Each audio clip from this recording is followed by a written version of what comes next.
ሰላም ጤና ይስጥልኝ ውድ የቻናሌ ቤተሰቦች፣ ዛሬ አንድ እንግዳ የሆነ ሲያስቡት ራሱ በእጅጉ የሚያስደንቅና አስገራሚ የሳይንስ ምስጢር ይዤላችሁ መጥቻለሁ። ለመሆኑ ወደ ኋላ በጊዜ መጓዝ ወይም ታይም ትሬቨል እንደምቻል ያውቃሉ? ታይም ማሽን ሰርተን ወደ ቀደመው የኢትዮጵያ ታሪክ ወደ ላሊበላ ወይም ወደ አክሱም ዘመን መመለስ የምንችል ይመስላችኋል? ሳይንሱ የሚለን አስደናቂ መልስ አለ። አዎን ይቻላል። እንዲያውም በየቀኑ ማታ ማታ ወደ ኋላ እየተጓዝን ነበር።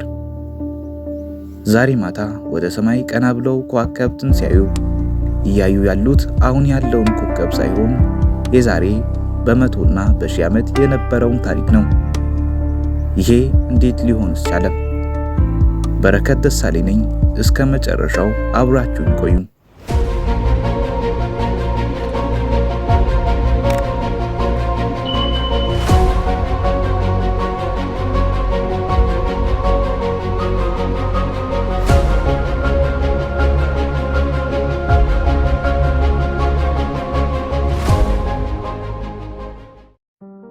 እኛ ማንኛውንም ነገር ማየት የምንችለው የብርሃን ጨረር ከነገሩ ላይ ተነስቶ አይናችን ውስጥ ሲገባ ነው።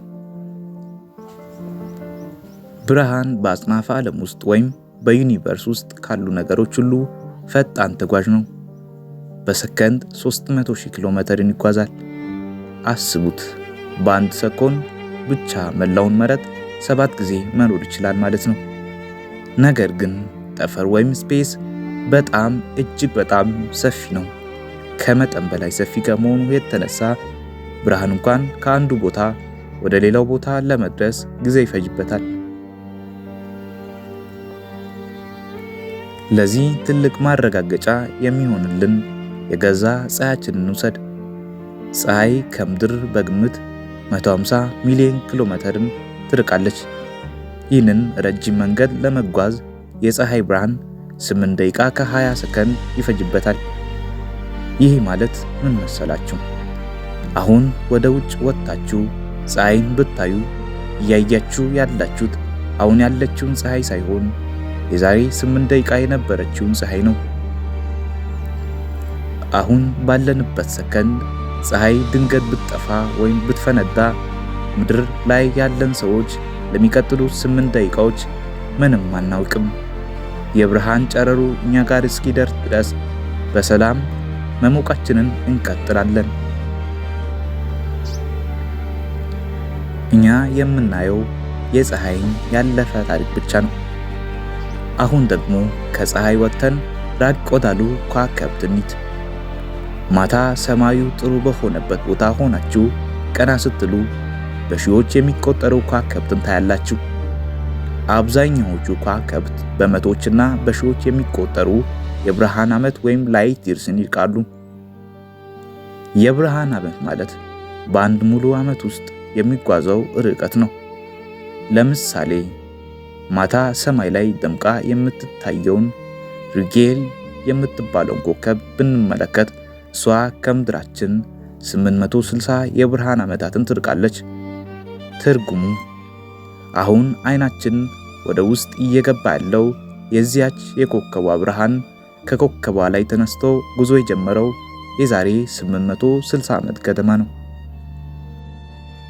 ይህም ማለት በኢትዮጵያ ታሪክ የዛጉዌ ሥርወ መንግስት በነበረበት ላሊበላውያን ድንቅ ውቅር አብያተ ክርስቲያናትን በሚያንጹበት ዘመን ከኮከቧ የተነሳው ብርሃን ዘመናትን አቋርጦ ዛሬ በእኛ አይን ውስጥ ገብቷል። ኮከቧ ምናልባት አሁን ፈንድታ ጠፍታ ሊሆን ይችላል። እኛ ግን ይህንን የምናውቀው ከ800 ዓመታት በኋላ ነው።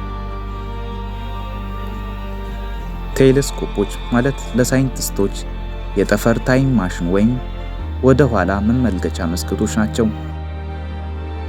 እንግዲህ አስቡት፣ አጽናፈ ዓለም ሰፊነቱ የጊዜ ጉዞን በነፃ ሰጥቶናል። ማታ ማታ ወደ ሰማይ ስንመለከት ትልቅ የታሪክ መጽሐፍ እየገለጥን መሆኑን አንዘነጋ። በተለይ እኛ ኢትዮጵያውያን በተፈጥሮ የታደልን ጥራት ያለውና ንጹህ የሌሊት ሰማይ ስላለን ይህንን ድንቅ ተፈጥሮ ታይም ማሽን የመመልከት እድላችን ሰፊ ነው።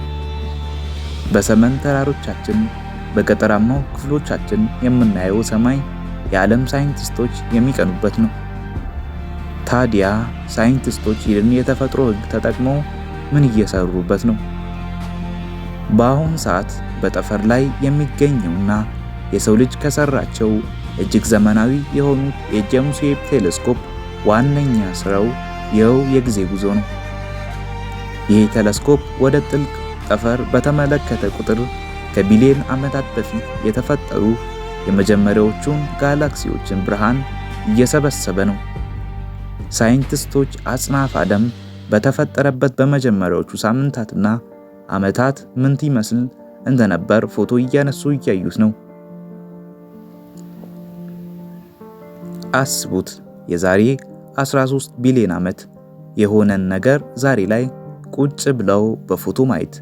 ይህ ሰማዩን ወደ ኋላ መመልከቻ ትልቅ መስኮት ማድረጋችን የመጣ ስኬት ነው። ይህ የጊዜ መዘግየት በጠፈር ላይ ብቻ ሳይሆን እኛ እዚህ ምድር ላይ አለም። ለምሳሌ አሁን እኔን በስክሪናችሁ ያያችሁኝ ነው አይደል? ነገር ግን ያያችሁኝ ያላችሁት በትክክል አሁን ባለሁበት ሰከንድ ላይ አይደለም። ከስክሪኑ ተነስቶ አይናችሁ ውስጥ የሚገባው ብርሃን በጣም ትንሽ የሆነች የሰከንድ ስባሪ ወይም ናኖ ሰከንድ ይፈጅበታል።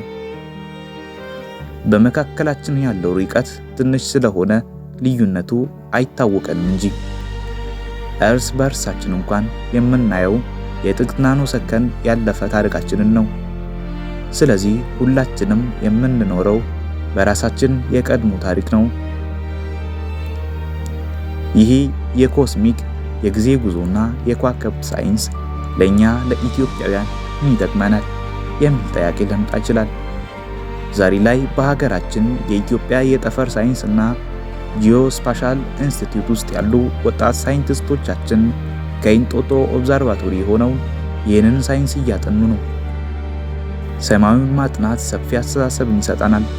ዛሬ ይህንን ቪዲዮ የምታዩ ወጣቶችና ተማሪዎች ነገ የዚህ ሀገር ትልልቅ ተመራማሪዎች መሆን ትችላላችሁ። ከዋክብትን መቁጠርና የብርሃንን ጉዞ መመርመር የሰው ልጅን አእምሮ ያሳድጋል። እኛም የዚህ ትልቅ ሳይንስ ተሳታፊ የመሆን ሙሉ አቅሙ አለን። ለመሆኑ ይህ የብርሃን ፍጥነት ለምን አይጨምርም? ለምንስ በአንድ ጊዜ ጥልቅ ጠፈር ውስጥ ያለውን ነገር ማየት አንችልም? ታላቁ ሳይንቲስት አልበርት አንስታይን እንደሚነግረን በዓለማችን ላይ ከብርሃን ፍጥነት በላይ ሊጓዝ የሚችል ምንም አይነት ቁስ ወይም መረጃ የለም።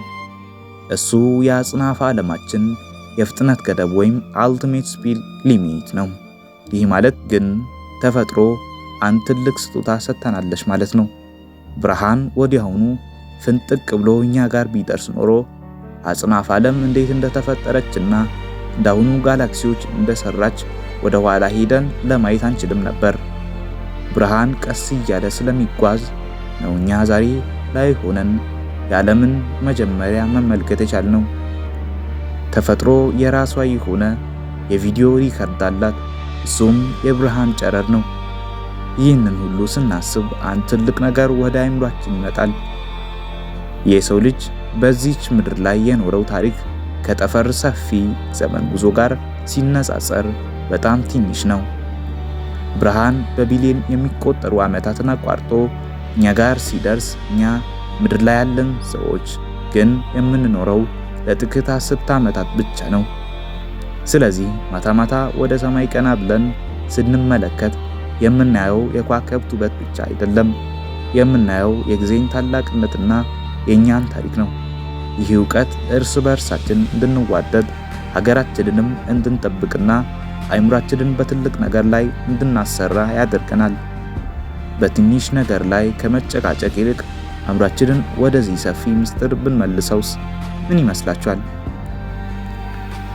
ቪዲዮን ስለተከታተላችሁ አመሰግናለሁ።